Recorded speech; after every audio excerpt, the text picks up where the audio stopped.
We are live. Hello, everybody. I'm here today with Coach Dimitri and Captain Matt from the Miami Tridents. How are you guys? Thank you for your time on a Sunday. How you guys doing? All good.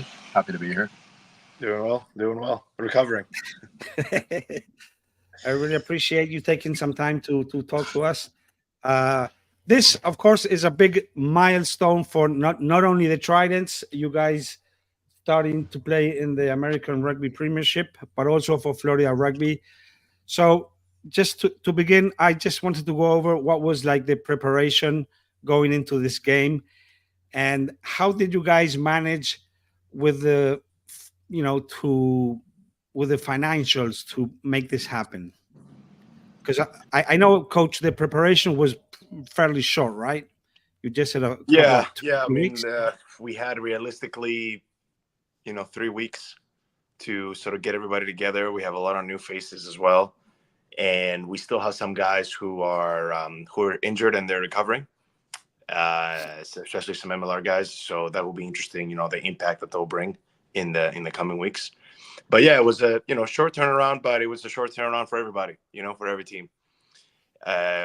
So there's not really any excuse as far as that. I think the biggest battle that we have as far as our preparation has been the weather. So it's been raining almost every training. We're just trying to get going and worry about the things that we can control, because we can't really do much about the weather. So we're adjusting and we're learning, and the guys are excited. There's a lot of energy, and I mean, Matthew can attest to that as well. That the spirits are really high. There's a lot of energy around the club, and we're doing, and for a lot of them, and for us as administrative, on the administrative side, we're learning as we go as well, especially as the club is transitioning into playing essentially all year round. Awesome. Matthew, tell me about this roster that you took to New York. Is this, for what I saw, you just had one MLR guy, Chase? Am I Yeah. right? Yeah.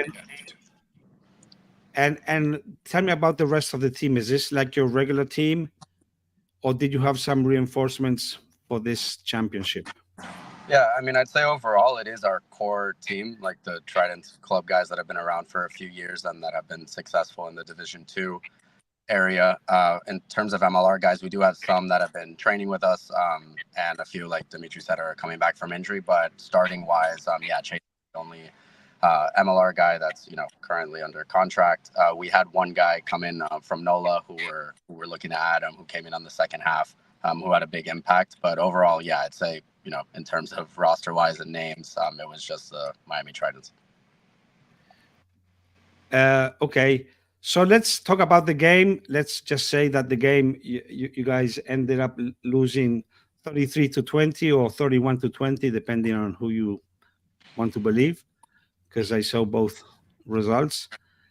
Going into the game, Coach, what did you tell your players?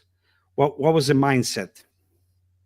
A lot of it was, because I can see, I think I have a pretty good idea of where they're at mentally now after a couple of years. So a lot of it was about how they don't have anything to lose being here. They feel, a lot of them will feel a lot of pressure, a lot of pressure to play, a lot of pressure financially, to go out and perform and do all these things. And the message is really that they don't have anything to lose. The only thing that they have to lose is by, going out there and kind of selling themselves short.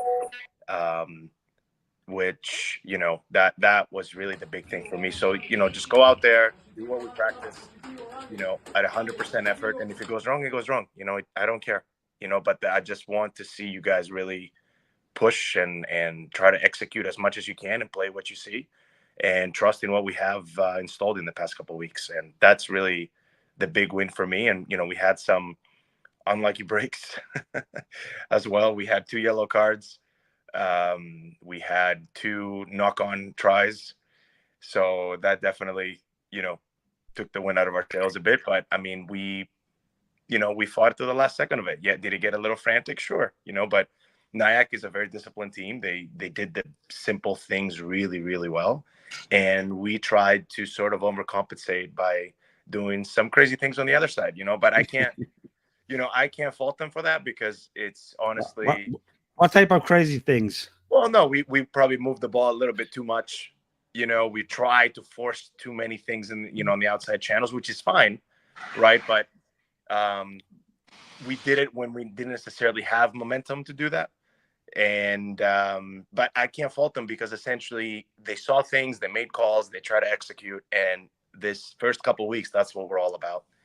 Just really going out there and just playing the best you can and have zero fear and just, trying to get things done, so I can't really see that as a negative. So I really love the spirit of the guys, especially how we ended the match.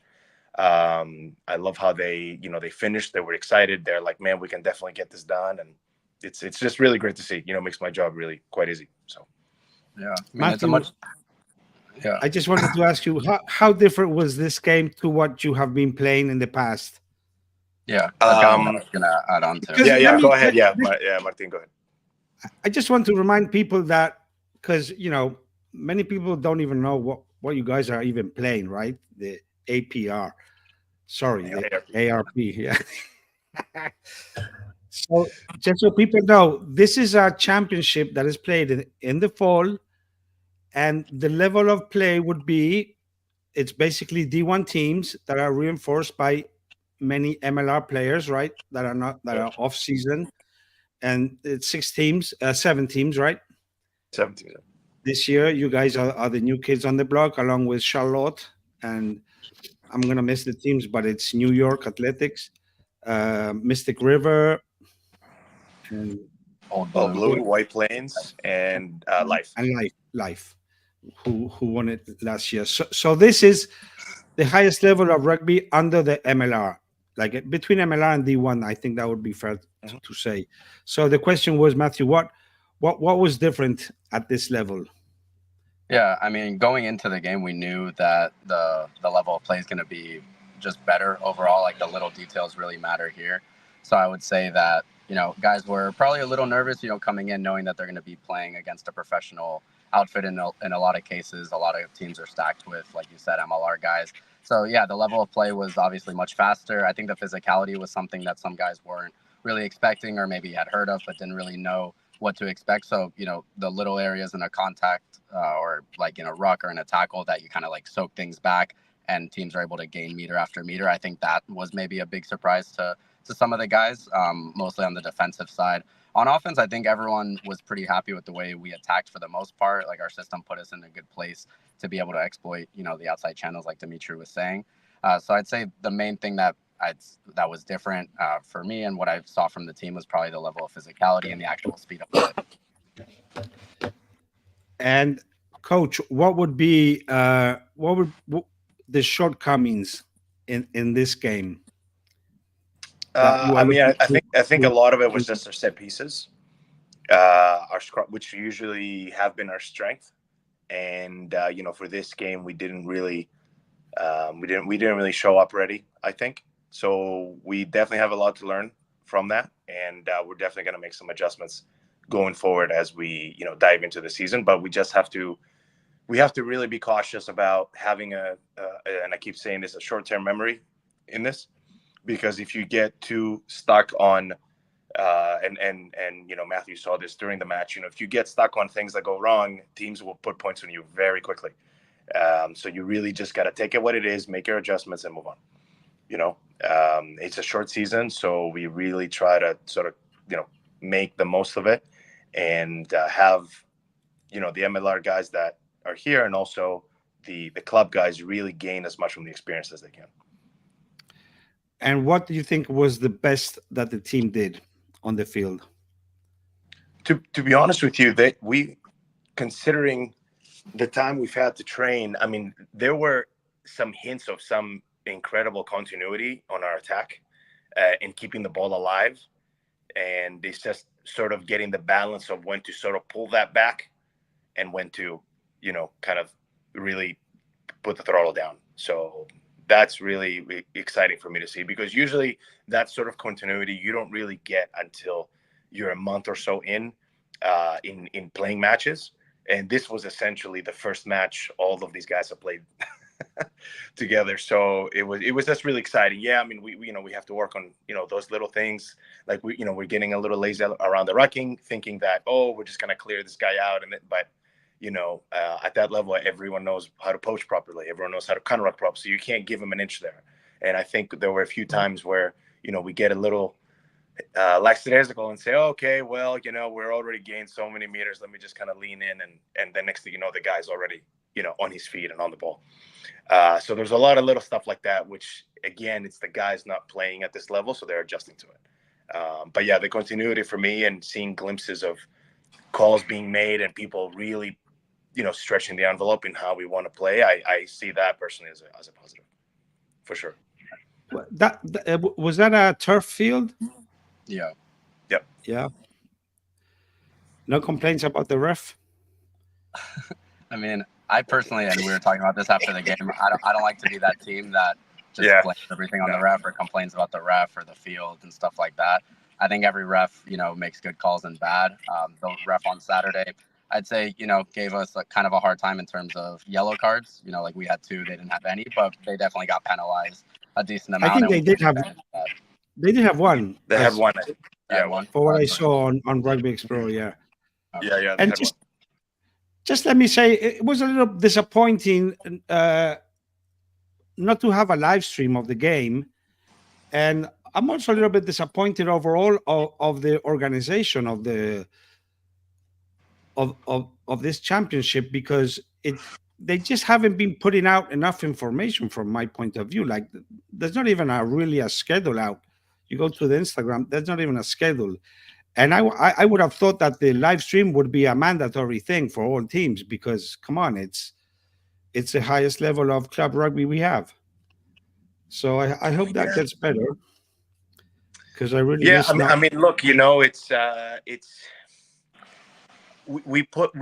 we can push things to happen, but at the end of the day, the teams are still club teams, so it's a really hard balance, I think, overall, to when you make this really work, because I think eventually, if you start making too many things mandatory, then it's still a club team. Granted, yes, a lot of the guys playing are on MLR contracts, right? And a lot of them are starters. A lot of them have played internationally.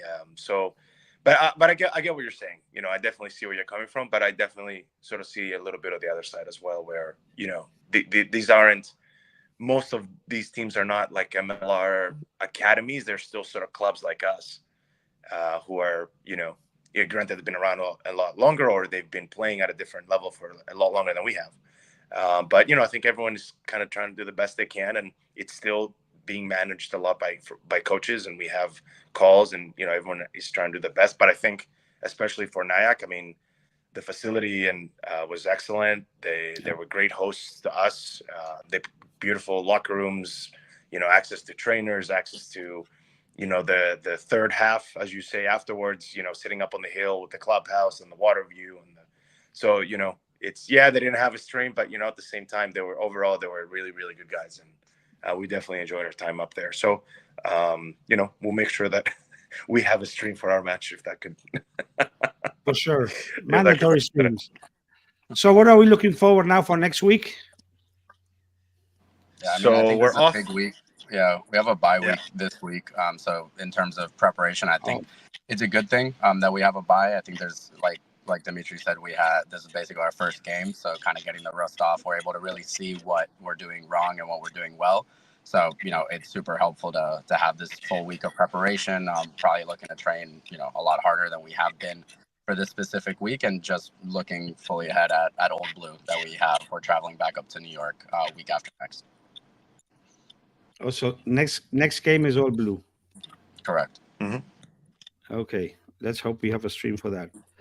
Okay, guys. I mean, congratulations again. This is, as I said, a big milestone for Florida Rugby.